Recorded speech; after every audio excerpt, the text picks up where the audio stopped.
Bad prose, what you gonna do when the prose police are coming for you? Bad prose, bad prose. So, for anyone who might be new, Prose Police is where we take a section of writing, usually first page, because we want to help aspiring authors, people that want to make sure their first page is as polished as it can be, and especially for people who query the big five or any publishing house, really, the first page is critical. And so we usually focus Prose Police on the first page. If you want to send something into us, you can send it to the email linked to this channel, and we can critique any page or any scene. Just say, hey, I want page 500, whatever, you know. But if we default to first page. Today, we are prose policing a very special Breaking Eden by Catherine Francis. Catherine Francis. And you suddenly went Southern. Oh. So, for those of you who are unfamiliar, this is a free story over on Wattpad. You can see up in the corner here, Breaking Eden by K.E. Francis. And this is only 12,000 words. We get a word, 1,300. I think we're probably going to do maybe a little over half of it. And we're going to, for those of you who know who this person is, this is going to be entirely professional. Of course.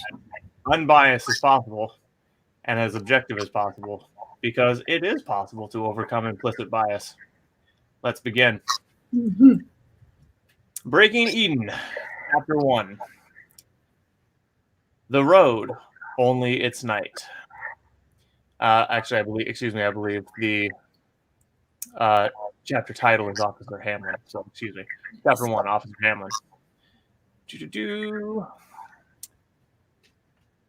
Officer Hamlin couldn't decide what was worse, the hunger eating away at his stomach, or the migraine pounding in his temple. His gaze wavered from the rain-soaked highway and drifted toward the sandwich sitting atop his work bag. As if on cue, his stomach grumbled.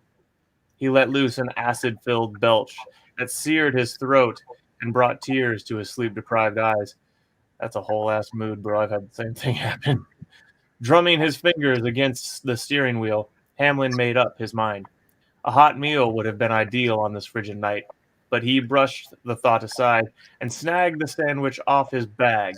He struggled to peel back the foil with one hand before taking a massive bite. A glob of mustard oozed out. It dripped down the side of his hand and spattered onto the leg of his black uniform. God damn it! He swiped at it, smearing yellow deeper into the fabric, and let loose another string of curses. Let's stop the reading there and start. Caitlin, any thoughts? Well, I would say, since you did mention critiquing people's work for the purpose of TradPub, I would say the first paragraph going into it, it would pass. Mm-hmm. But we don't really get. If only it was mayo.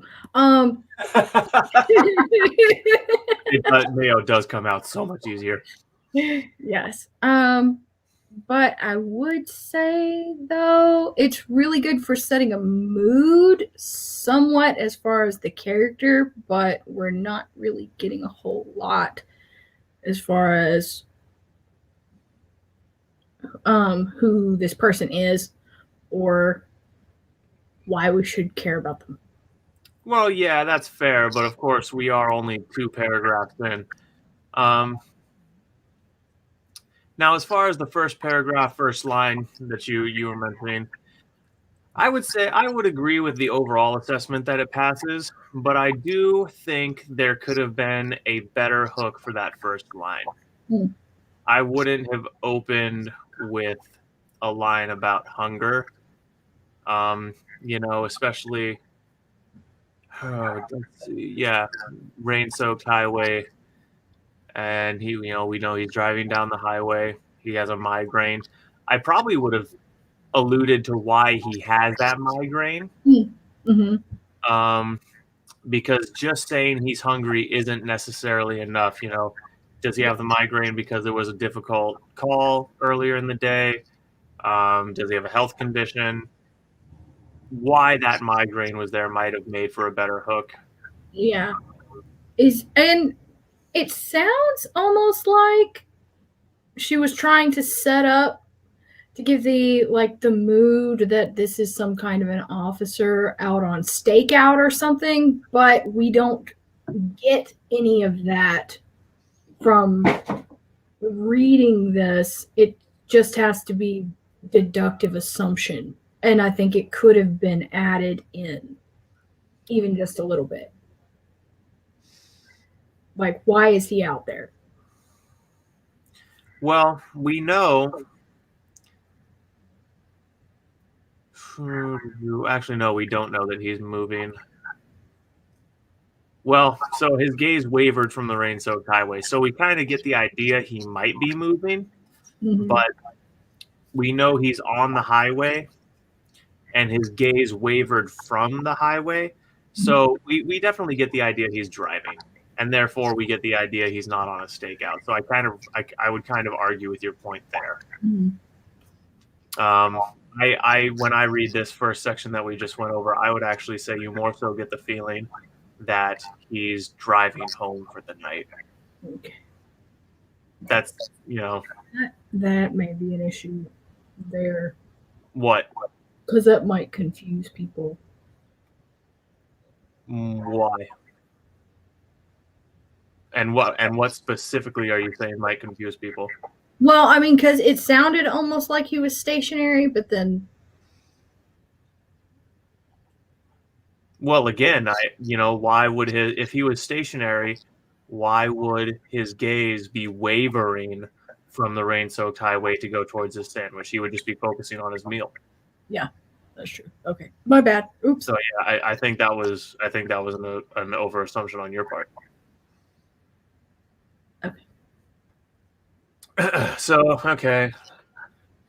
A hot meal would have been ideal, but he brushed the thought aside and snagged the sandwich. He do go with one hand before taking a massive bite. A glob of mustard oozed out. Yeah, there really isn't anything I want to dig into, and it's all kind of nothing spectacular, but nothing egregious either. Worth just moving on, in my opinion. His head shot up from his lap just in time to spot something staggering out of the trees. The pale form headed right into the path of his speeding patrol car. Hamlin dropped the sandwich, bread, and deli meat fell into his lap as he screamed, "Son of a bitch." He slammed his foot against the brake and jerked the steering wheel to the left, narrowly missing the thing in the road. Then chaos erupted. The patrol car skidded over the asphalt, its headlights cutting through the darkness. It managed a 160-degree turn before slamming into the trees lining the opposite side of the road. The passenger side crumbled, and the windows exploded on impact. Hamlin had just enough time to cover his head as shards of glass pelted his raised arms. First major issue, no, he did not. No, he did not. When you are in, and I can speak from experience, I've been in a few wrecks, not all of them my fault. When you are in a high-speed situation like this, when everything is moving, your instinct is to panic, grip the wheel, and if you have any thought left, you're trying to use that thought to consciously get the car under control. You're not raising your arm to protect your face from glass, especially after you just hit the trees and your windows are exploding. You don't have any control because you just slammed into trees broadside going highway speed 60 upwards an hour. You're not moving your arm any which way. Momentum is telling you where you're going. So no, Hamlin did not have time to cover his head as glass rained on him. That didn't. That's a film trope. That yes. And I'm glad you mentioned that, Kate, because I looked at this the other day before we decided to do this, and there's another thing about tropes further down that we will get to. Hmm. Everything was quiet. Too quiet. That's another trope.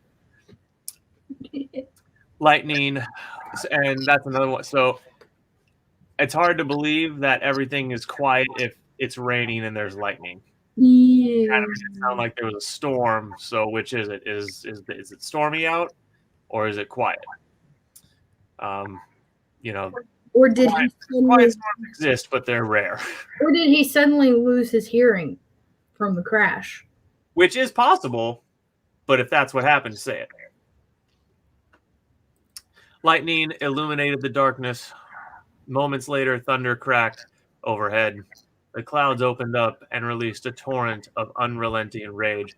I actually, credit where credit's due, I actually like the clouds opened up and released a torrent of unrelenting rage. Mm-hmm. I'm not sure that line is pretty, it's pretty poetic. I'm not sure I would have used it yet, but it's not bad. I like the imagery there. The Prose. Yeah. In the end, the only sounds were of rain against metal and Hamlin's labored breathing.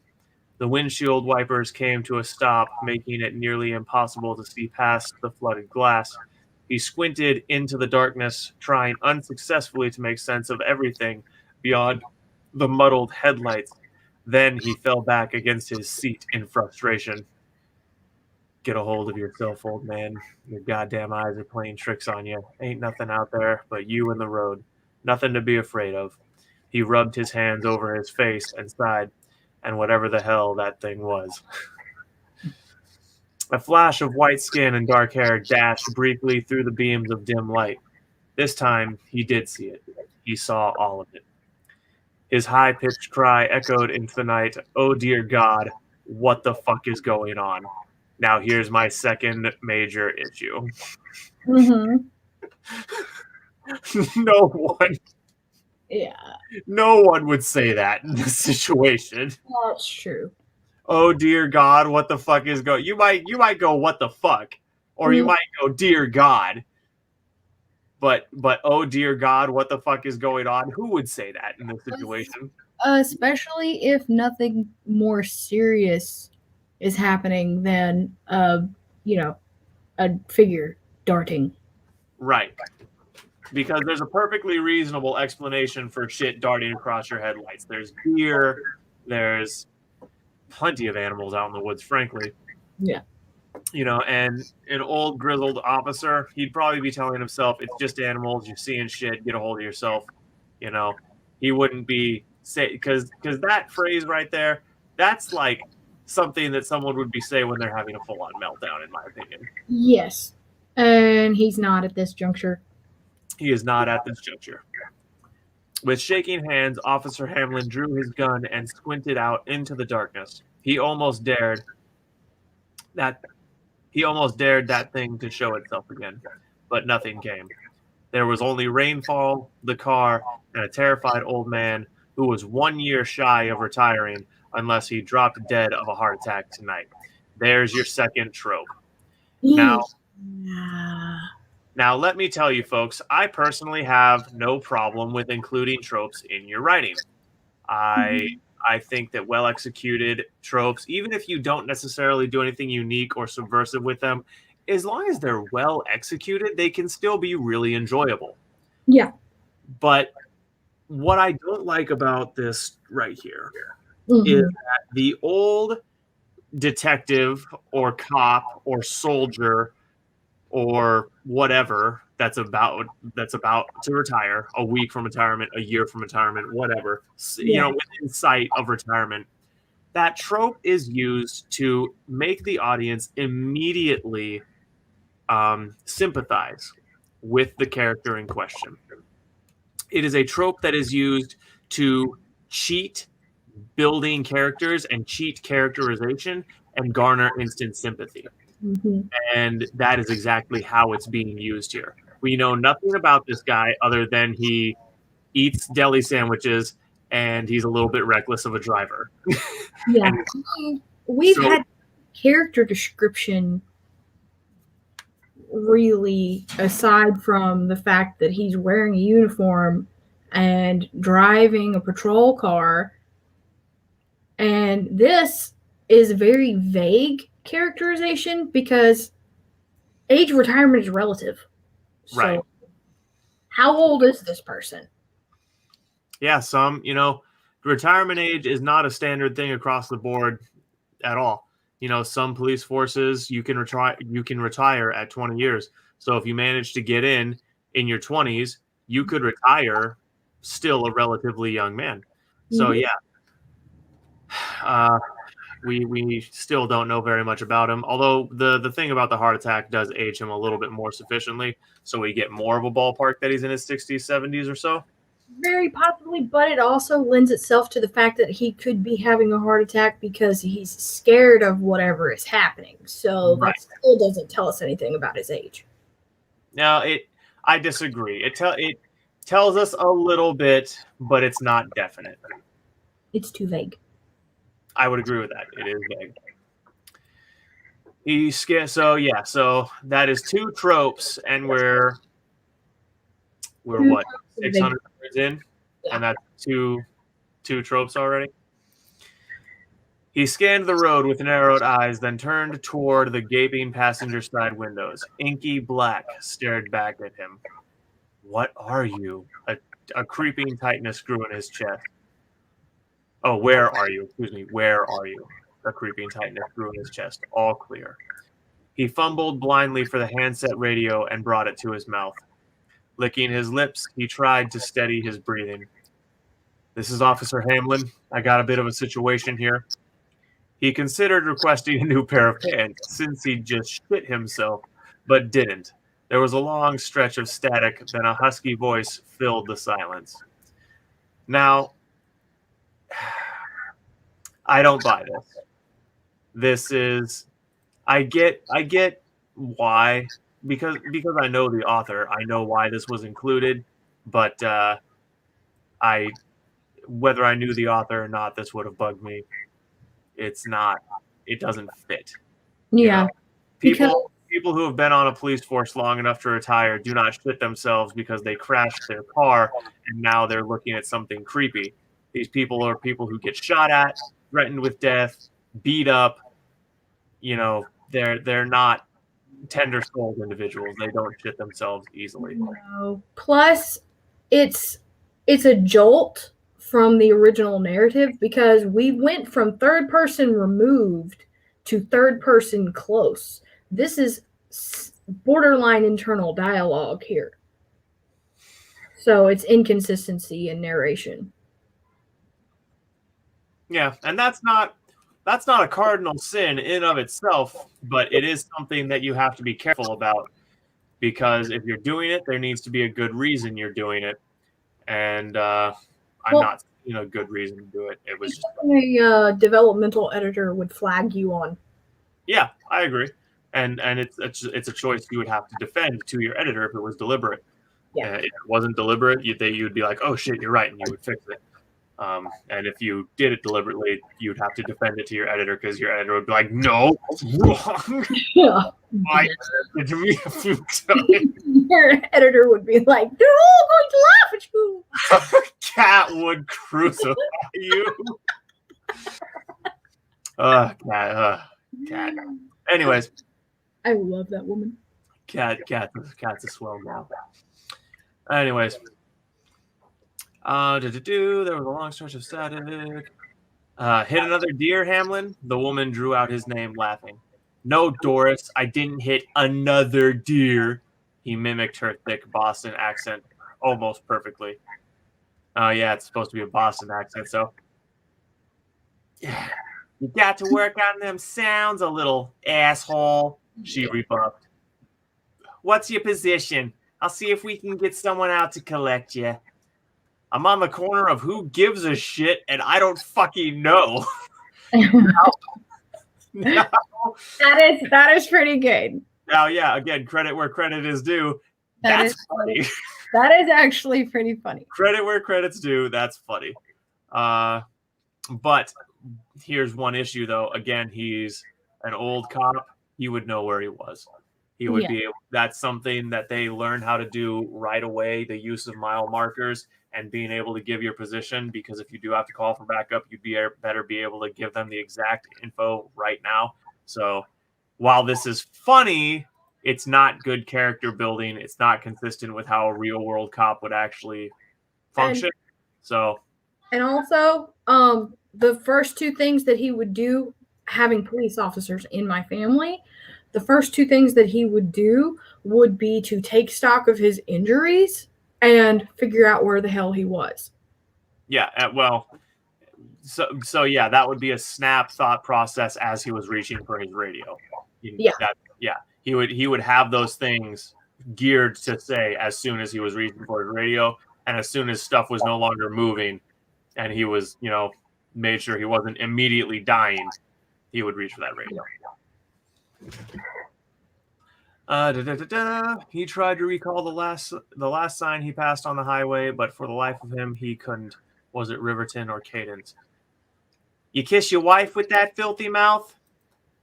I'd kiss her every goddamn night if I could. God rest her soul. Now, that's a tearjerker. That's a tearjerker. Christ, Hamlin. A momentary silence settled between the two. How long? Hamlin cleared his throat before pressing the button to speak. Been almost a year now. In 4 days at exactly 6:34 a.m., it'd be 1 full year since she left me. And no, the pain never stops. It's there when I wake up and there when I go to sleep. Hey, I fucking know that feeling. Let's see how much we got left here really quick. Yeah. In the end, Hamlin's wife was bedbound and delirious, pumped full of enough drugs to kill a horse, yet barely enough to ease her pain during those final days. Cancer was a bitch like that. It eroded flesh and bone, leaving nothing but death and decay in its wake. It knew nothing of race or gender, because to it, everyone was enough. Again, credit where credit is due. That's actually that last line there. It knew nothing of race or gender, because to it, everyone was enough. That's a pretty good line. Yeah. That's a pretty good line. Are you still there, Hamlin? He dragged the back of an old sun-spotted hand across his cheeks and cleared his throat. Yeah, I'm here, he sighed. Anyway, I'm a little outside of Cadence. I think maybe 10 miles. Something came out of the trees. I swerved to miss it, but I must have hit an oil patch because I skidded into. Something slammed into his door, rocking the car against the trees. Because I don't know what hit the car, and because I don't know if this is a supernatural story or what have you, I can't say for sure. But my instinct and my instinctual reaction there is bullshit, because it takes a lot to rock a car just by yourself, even more when it's already braced against something. Holy shit. A hot circle of urine spread through the front of his pants. So you're telling me he shit himself, but he still hadn't pissed himself? Unlikely.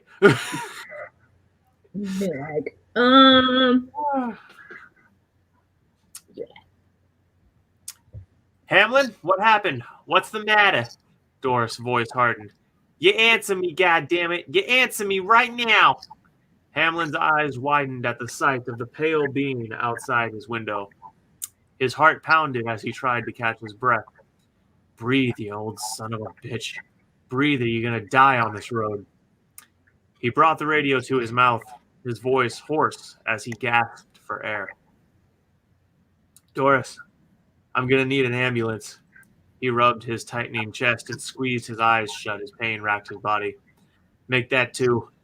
I think I'm having a heart attack. He struggled to breathe through the pain. The radio slipped from his tingling fingers and fell against his thigh before slipping to the floor. The pale form stood outside his door, staring at him.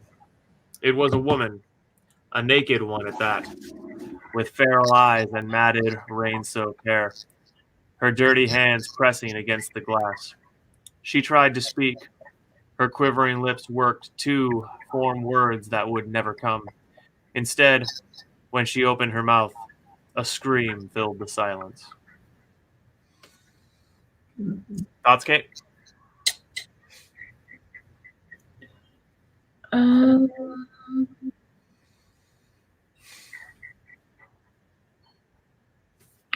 Well,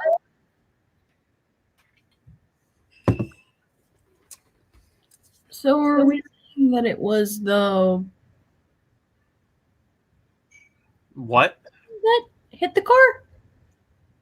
I'm sorry, what? I said, so is it? Are we saying it was the woman that hit the car? Yes. That wasn't clear to you? Well, it wouldn't have rocked like that then. That's why I said, yeah, so that was my point I was making, because, again, I had read this before. And by the end of the chapter, obviously, you would know anyways. So, yeah, if it was just a naked girl in the rain hitting that car, it's not going to rock a car. No. You know, so that's why I'm like, I don't know if this is a supernatural story, a paranormal story. I don't know. But if it is a normal girl, which, again, I don't know, it would not rock the car. Mm-hmm. So that's a conditional critique upon whether or not this is a supernatural story. Anything else? Considering what I do know of the story as it has been told to me further, this is not a supernatural situation. So, yeah. Okay. Yeah. Now, as far as the prose and everything in the chapter goes, I don't think I have too much else to add. Oh,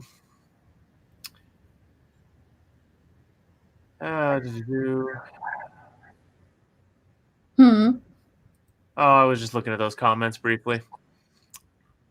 I get distracted. My bad. Okay. So, yeah, not too much to add, except one more thing, and that is... Hang on. Okay. You see that cover? Yeah. That is the most cliche, typical erotica cover I have ever seen. Yeah. Like, holy shit. And I know it's for free on Wattpad, but, like, goddamn, that is cliche. Yeah. It's like, man, that is every erotica novel ever. Yes, and speaking of comments, should we go to the comments that are yes, relevant to this prose, please? So, yay, it's over. I'm curious. I'm curious why you would say that, Nicole. Yes. I'm curious what your thoughts are on so highlight what your thought process is there. Today, Junior. Yeah, Caitlin, today, Junior. Yes. Where the action? Why is it taking so long? It was from earlier. Oh wait, yeah, that's fair. Should have started with the crap. You know, so I have mixed feelings on that. I see where you're going with wanting to start with the crash. However, sometimes you want to set the scene a little bit before the action-packed thing happens, because if you just immediately start with the crash, then that's it. We know we're in a crash. Yeah. But if we just start with the guy going down the road, we know anything can happen. He could get a call on the radio. He could stop for something in the road. He could, have an internal dialogue. There's endless possibilities as long as you're going down the road. So that's that's the reader knows that. So that's a thing that you can ply against the reader, so to speak, figuratively speaking. So I can understand the appeal sometimes of starting with an action scene, but I wouldn't necessarily say it should have started that way. Yeah.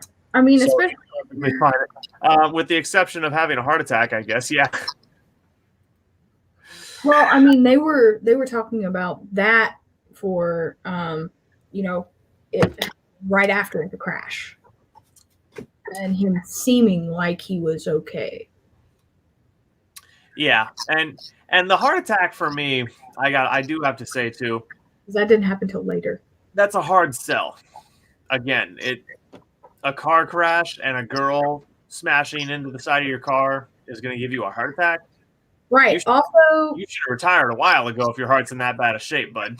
especially, and I mean, how have you been on the force this long if you're going to, relieve yourself on yourself because of these circumstances? Right. So the whole thing, it was, again, it's not terribly written or anything, but some of the things that the character did and some of the things that happened, it's just not believable. Mm-hmm. Well, it's very green.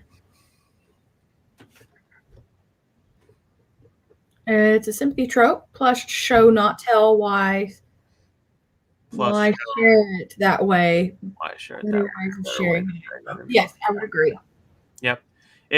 Again, it is a sympathy trope, and it was shoehorned into that earlier section because I'm not sure why yet, but we were clearly trying to get as much sympathy points attributed to that character, as many sympathy points, to phrase that with better syntax.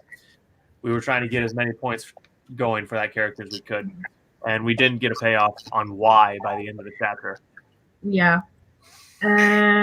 What's the difference of two different third persons you mentioned, Kate? Okay, so the difference between third person removed and third person close. Third person removed is where you are going around basically like the cameraman for your story. And you're just showing everybody everything without giving any kind of serious internal dialogue as to like their thoughts or their feelings. It's just all played out in action and dialogue and descriptions.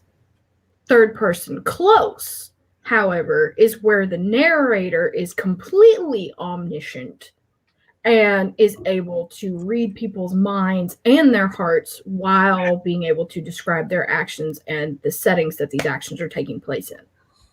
Yeah. That's the difference. Yeah. Mm-hmm. Also would have reached right after the crash, yep, which is what I was mentioning. Ooh, a ghost. Ooh, a ghost. It's okay. Squirrel. Just seemed inconsistent. For a forensic major, it was annoying everything they got wrong with the police. Yeah. Same. Yeah. Yep, I agree. And I can't claim to have any kind of intimate knowledge of police workings.